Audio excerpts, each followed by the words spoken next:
General Marshal Dean thought he was just stopping for gas. But when two officers treated him like a suspect instead of a hero, they had no idea the Pentagon was listening live. It was a warm Thursday afternoon in Dinwiddie County, Virginia, the kind of day where the heat sinks into your skin and time drips slower than molasses. General Dean had just finished a quiet lunch with an old friend from Fort Gregg Adams.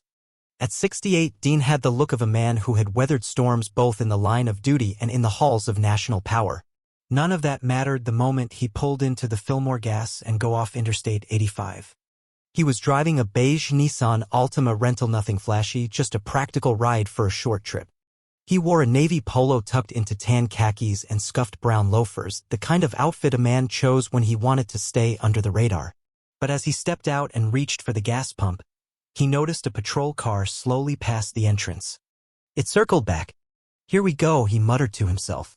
Dean wasn't the paranoid type, but after decades of military service, he knew when eyes were tracking him. The cruiser parked across the lot and sat there for nearly a minute. Inside were two white officers, both staring. No movement toward gas, no one heading for coffee, just watching.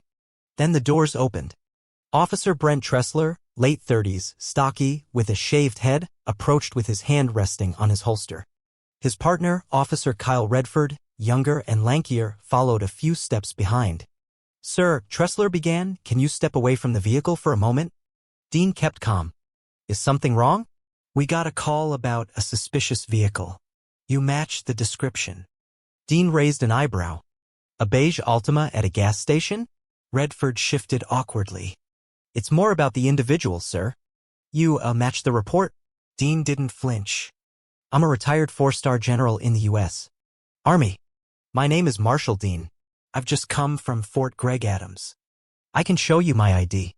He reached slowly into his back pocket and pulled out his wallet, revealing a crisp official military ID and a retired officer's license. Tressler glanced at it but didn't touch it. "Step to the side of the vehicle," he said, his voice harder. Dean sighed. Not from fear but frustration. "You have my ID. Call it in. It'll take 30 seconds. Redford looked at Tressler for a cue, but the senior officer had already decided. "We're not doing this here. Step away from the vehicle. Now." Dean's phone buzzed. A scheduled call from a liaison at the Pentagon. He answered and turned on the speaker. "Dean here.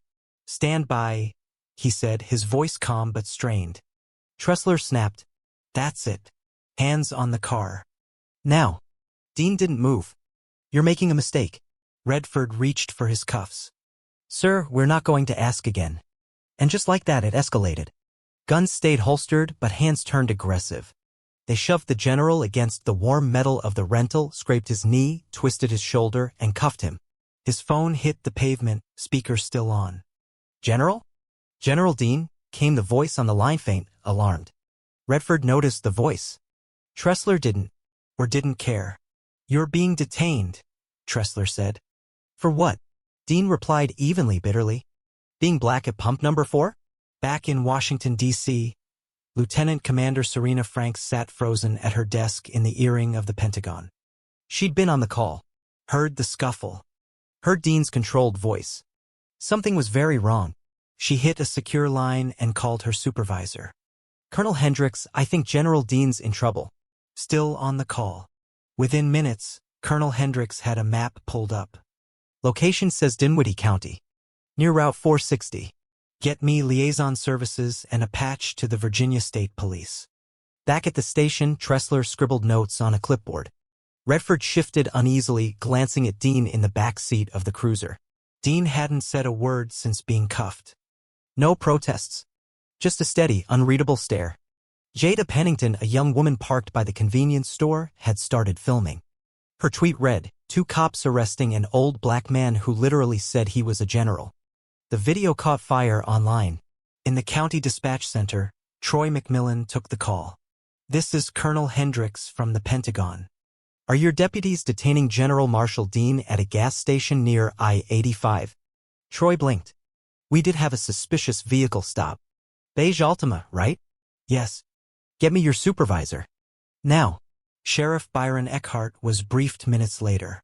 The tone in his voice changed like a switch flipped. "We'll handle it." But in the cruiser, time dragged. Dean remained silent. Not weak, but in control. He knew the power of silence. Redford cracked first. Opened the door. Sir, was that ID real? Dean slowly turned his head. You want to ask me that now? Redford backed away. A black SUV screeched into the lot. Two men in suits, badges out. Military liaison services. Who's in charge? Tressler straightened. Officer Brent Tressler. You have a federal problem. That man is General Marshal Dean. Your body cams better be running. Dean was removed from the car. No apology. Red wrists. Steady eyes. I gave you my name, he said. The SUV agents didn't linger. Dean got in silently. His phone had 23 missed calls. Some federal. One from a 3-star general. Serena, he said once connected. Let them know I cooperated. Didn't resist. Didn't raise my voice. Franks hesitated. Understood, sir. As the SUV pulled away, Virginia's governor had already been briefed. The Secretary of Defense had been looped in. At his Petersburg hotel, Dean watched the sheriff's press conference on mute. Didn't need sound. Knew the rhythm of damage control. In a late-night meeting at the Pentagon, Colonel Hendricks addressed staff. He's not just a name. He's a symbol.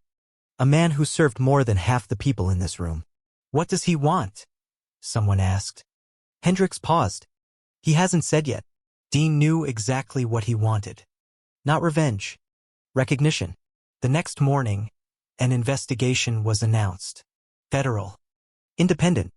Transparent. Congressman Levi Booker, a Marine vet turned representative, addressed the House. If this can happen to General Marshal Dean, it can happen to any of us. Dean visited a VA hospital. No press. Just service. Officer Redford couldn't sleep. He stared at the floor, headlines flashing his name. Tressler slammed his locker. All this over one old man who wouldn't comply. Deputy Lionel Soto texted the captain. Check Tressler's body cam. Before the media does. The footage didn't lie. Dean had been calm. Compliant. Clear. The report had been twisted. Failure to comply. Possible resistance. By Monday, both officers were on administrative leave. Redford admitted everything. Said he didn't trust Tressler but was afraid to speak up. Outside the sheriff's office, protest signs read, "If a general can get cuffed, who's next?" Dean still hadn't spoken publicly. Not yet. A week later, he gave one statement. At the National Museum of African American History and Culture. This isn't about me, he said. It's about recognizing humanity without needing a uniform to validate it. He didn't raise his voice. He didn't have to. Let this be the last time someone has to list their resume just to be seen. Departments reviewed protocols. Body cam footage was released unedited. Tressler was suspended indefinitely. Old complaints resurfaced. Veterans across the country shared their own stories. A Marine in Detroit started Beyond the Badge, retraining officers on recognizing military credentials. Dean pushed for systemic change, not punishment. Weeks later, he faced the officers. Redford apologized, eyes low. I should have seen you as a person. Dean nodded. Tressler stayed silent. Dean faced him. You had a choice. You chose control over communication. Tressler murmured, I was doing my job. No, Dean replied. You were doing your version of it. Dean requested two things, department-wide retraining and for both officers to address their peers. They did. Redford shook. Tressler stumbled. But they spoke, and change, however small, began. Dean returned to mentorship, telling new recruits, I'm not here to train you to shoot. I'm here to train you to see. 6 months later, Dean recorded a final message. It shouldn't take 4 stars and a war record to be treated like a human being. He ended with, speak even when it's uncomfortable. Especially then. The video spread. Departments used it for training. Dean didn't seek the spotlight. But he never ran from it. His legacy wasn't just in ribbons. It was in reflection and change.